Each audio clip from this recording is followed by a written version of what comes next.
I have dedicated this entire past month to Game of Thrones, to pretty much only Game of Thrones, in order to try to catch up before the show's end in the series finale that aired tonight.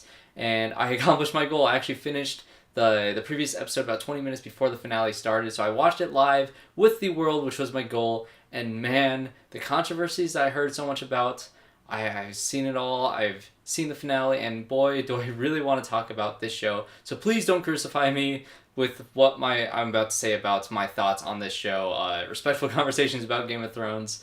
I have very mixed feelings about the finale and about this season as a whole, but as a series, I kind of want to recap all of it. In my journey of getting through Game of Thrones in the past month, I pretty much lived in Westeros, so to end off my time in Game of Thrones, in the world of Game of Thrones, let's do a full spoiler review of this season and the season finale. Now let's begin with season 8, which I actually really loved until the dreaded episode 5, and I thought what they did very well is how they split it into the two different wars, the war against the dead and the war for the throne. The first half was that war against the dead, which I thought was done perfectly, while also setting the stage for the war against Cersei to come.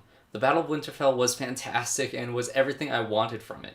These armies coming together and holding off as long as they possibly could until Arya kills the Night King was so great. And afterwards, with the parties and the planning of taking down Cersei, was great. And it was that downward spiral of Daenerys that I just couldn't get behind, and I thought was very unfortunate. I know everybody has had their words about the Mad Queen, so I'm going to add on to the disappointment. She's been such a great character to root for as she built up her army in order to take on the throne. Since I watched this entire series as fast as I did, it hurt just that much more when she betrayed her character arc. She's always been a little bit harsh at times, but she really did learn from her mistakes, or at least we thought she did, with the help of Tyrion. Episode 5, The Bells, was very well done and very well shot and everything. The action sequences were great, and a lot of the storylines were fantastic, and it was so well done. But when you go into that finale and you kill Daenerys just the way that they did without really explaining her motives, kind of ruins it all. There just needed to be more time to explain her motivations, and maybe, she could have snapped and that's why she did what she did, but she had no remorse whatsoever. She became General Hux from The Force Awakens, shouting her plans to take over the world,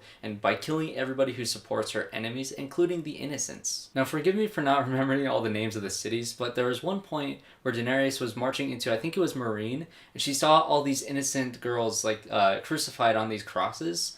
And she went in, she saved the city, she got rid of all the slaves, or she saved all the slaves, got rid of all the masters, and she even crucified them and put them up on the stakes.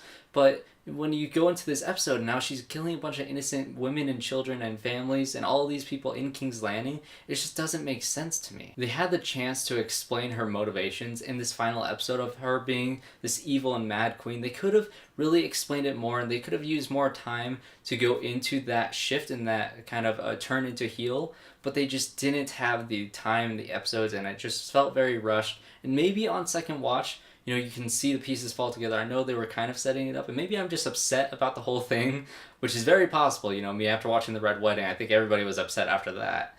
But, I've heard some people talk about it, how they liked it, how they thought it did have a good turn, and maybe on second watch it could help.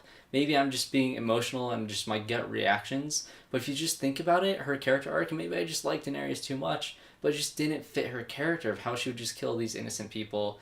It really frustrated me as I was watching both the fifth episode and the finale. Now, as for the rest of the finale, I thought it was actually a really well done episode. And Game of Thrones has always had these insane, penultimate episodes, and the finales have always been calm. So this was a little bit of a calmer episode, but I really did like how they ended most of the characters, with the exception of a few, including Daenerys. I didn't really like how they ended her arc, but I actually really liked most of the others. So Sansa has become the Queen of the North, which I think was very earned, especially in this past 2 seasons. Tyrion is now the Hand of the King, which he's always been good at, and there was a great line where Bran said that his punishment is to serve in order to fix all of his past mistakes. Samwell has finally become a maester, which is very earned for his character. I think he really deserves it, and he's sitting at the Small Council along with Bronn, Bran, and Sir Davos. My favorite ending was for Arya, who is going west of Westeros where no one has gone before. And Arya has really become one of my favorite characters in the entire show ever since her and the Hound's adventures in Season 3. And then, of course, there is Bran.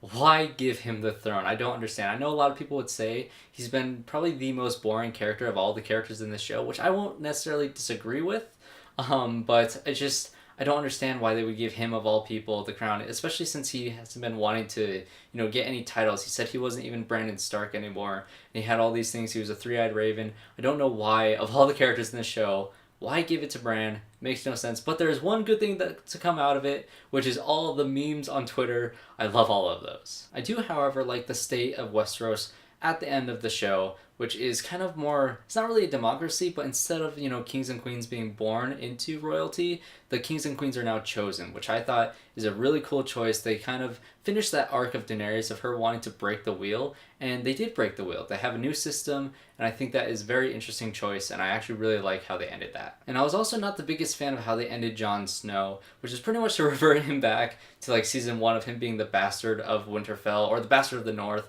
and him being sent back to Castle Black, and him going across north of the wall, which I think he does belong there. But, they really did nothing with his arc of learning that he was a Targaryen and that he was part of this royal bloodline, and they kind of completely abandoned that, and nothing really came out of that revelation at the end of season 7. So, I thought his ending was fine. I like that he ends in the north, where he belongs, but it just wasn't my favorites.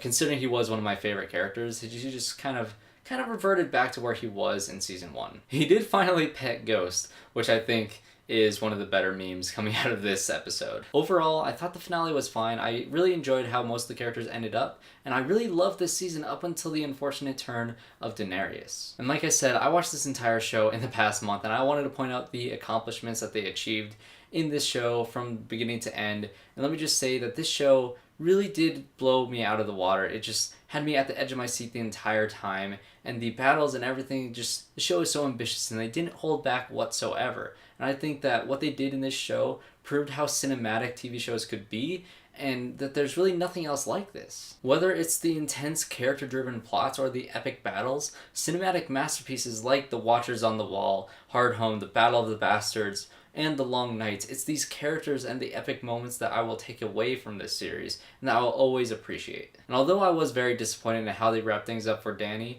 I really enjoyed living in this world for the past month. I love this show. I think it does belong among some of the greats of all time, and I cannot wait for any of the spin-off shows or series or movies that they decide to do next, whether it's the prequel series. I really hope they do something with ARYA in the future. And then the movies, what in the world can they do with a movie budget in a 2-hour sitting at a theater? That could be insane. So, I love this show. If you guys haven't seen it, which I just spoiled the crap out of it, but it's still worth seeing. So check this show out, guys. The finale was interesting. Is a show that I really wanted to talk about afterwards. So, why not do a video? So thanks, guys, for watching this review. Make sure you subscribe to the channel, and you check me out on Twitter at the @URMovies for any of my reactions or any videos that I want to do in the future. At the podcast, I have a lot of interesting stuff coming up with commentaries and all of that. So subscribe, and I'll see you guys all hopefully in my next review.